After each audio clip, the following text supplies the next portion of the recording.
Orchard Road, the commercial heart that once welcomed tens of millions of visitors every year, is now showing unprecedented cracks.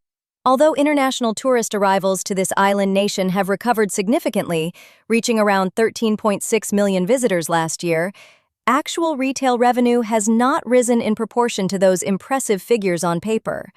Quiet corridors and the closure of flagship stores are no longer temporary phenomena. Why is a country that was practically designed to be immune to failure and whose retail spending once accounted for as much as 2% of GDP now facing the gradual collapse of the very retail and tourism model that made its name? Let's find out in today's video. You probably remember the 1960s when General Motors or Ford were still the definition of American power. At the same time, on the other side of the globe, there was a tiny island that had just been kicked out of the Malaysian Federation in 1965. No natural resources, no military, and they even had to buy fresh water from abroad. It sounds like the setup for a massive bankruptcy, doesn't it? On the day Singapore was separated, its prospects were probably gloomier than a crashing stock market. But instead of growing rice or building ships the traditional way, they chose a path that Americans who admire efficiency might find familiar. Turning themselves into a completely outward-facing economic entity, they established the Economic Development Board, EDB, in 1961. Essentially, a team of elite salespeople. Their mission? Rolling out the red carpet, not for heads of state, but for multinational corporations. They wanted companies like General Electric and Hewlett-Packard to bring their money there. And to make that happen, they transformed the entire island into a special economic zone where capital could flow in faster than you can swipe a credit card at a busy store. The results were astonishing. From an island with a GDP per capita of only $500 in 1965, they surged to more than $80,000 by the 2020s. They didn't compete based on what they had, but by becoming the most frictionless place in the world to spend money. You know that frustrating feeling of waiting at airports or struggling through endless bureaucratic paperwork? Singapore seemed determined to erase that from its dictionary with a frictionless philosophy. They removed nearly every tax and administrative barrier to make business operations unbelievably smooth. Just look at how they designed their infrastructure. Singapore Changi Airport is not merely a place for planes to take off. It feels more like a giant funnel designed to filter for travelers with the fattest wallets. With a $1.3 billion Jewel Changi Airport complex, they turned layovers into shopping pilgrimages. The subway system was planned to guide you directly into the basement of shopping malls without ever stepping outside. With more than 7.1 million square feet of retail space in the Orchard Road area alone, Singapore achieved one of the highest store densities per capita on the planet. They didn't just build malls, they turned shopping into a conditioned reflex. They built breathtaking parks like Gardens by the Bay, but don't mistake that for pure love of nature. It was a sophisticated marketing tool meant to say, "Look, we are safer, cleaner, and more upscale than the chaotic neighbors around us." Combined with GST tax refunds directly at the airport, they created the illusion that everything you bought was a bargain, even though you were standing in one of the most expensive cities on Earth. And what was the result of all these efforts? Orchard Road was born, a non-stop conveyor belt of consumerism. With one of the highest retail densities in the world, Singapore successfully merged the concept of enjoying life with wandering around shopping malls. But look at the reality now.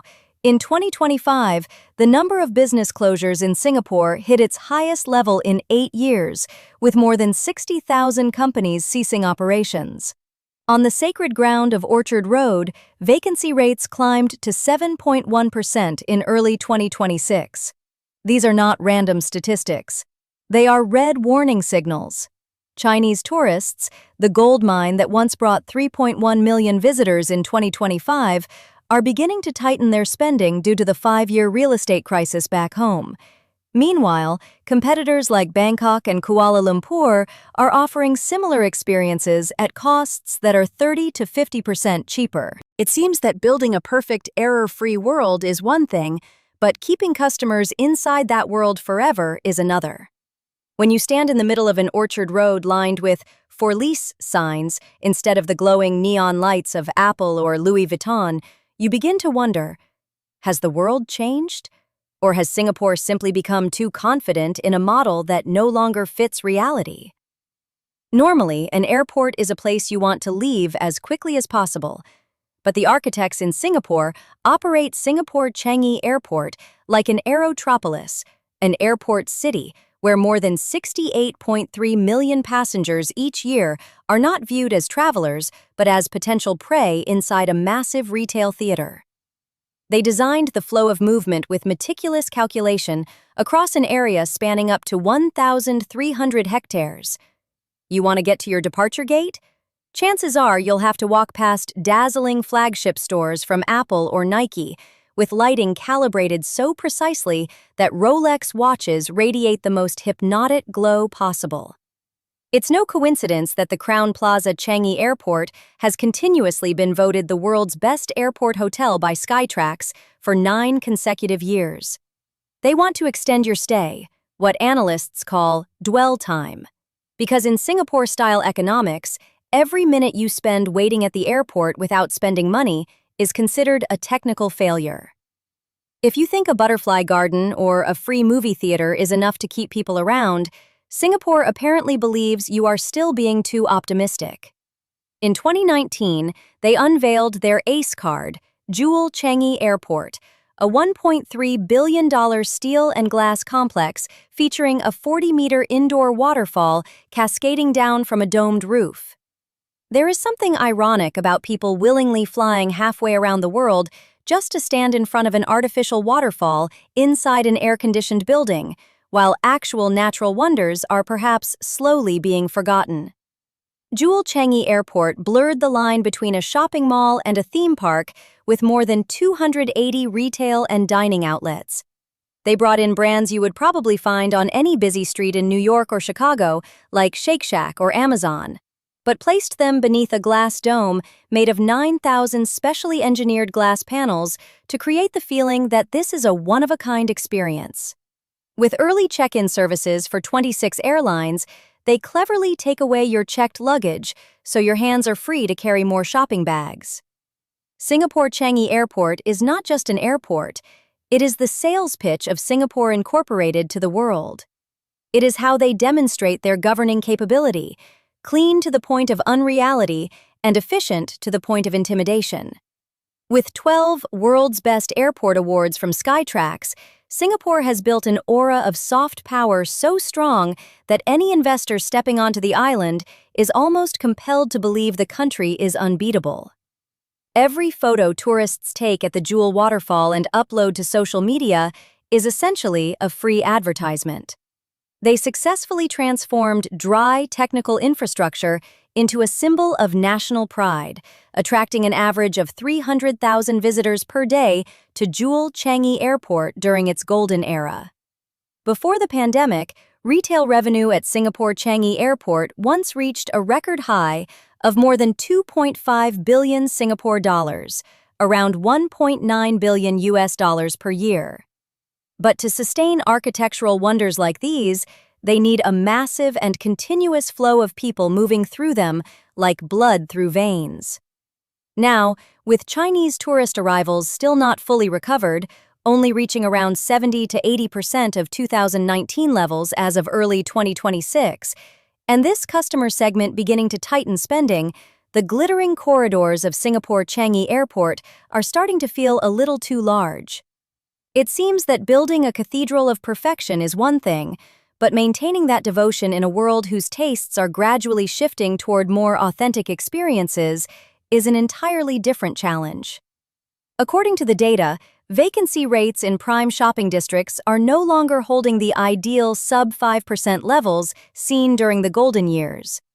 In some segments, the figure has quietly climbed to 8% or even 9%.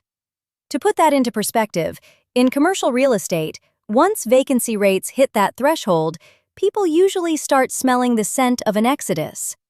Ironically, while suburban malls where locals buy household items or grab affordable dinners still maintain occupancy rates above 95%, The golden belt of Orchard Road is beginning to reveal long stretches of emptiness. Retail sales data, excluding automobiles from SingStat, continues to fluctuate between negative growth and stagnation. Tourists are still coming, yes, but instead of walking out carrying heavy bags from Coach or Ralph Lauren, they are increasingly spending money at fast food restaurants. And as you know, the profit from a bowl of noodles or a burger could never sustain some of the most expensive retail spaces in the world. You can see satellite stores in lower-tier malls disappearing, consolidating everything into a single location at Marina Bay Sands, just to preserve the glamorous image. And the result?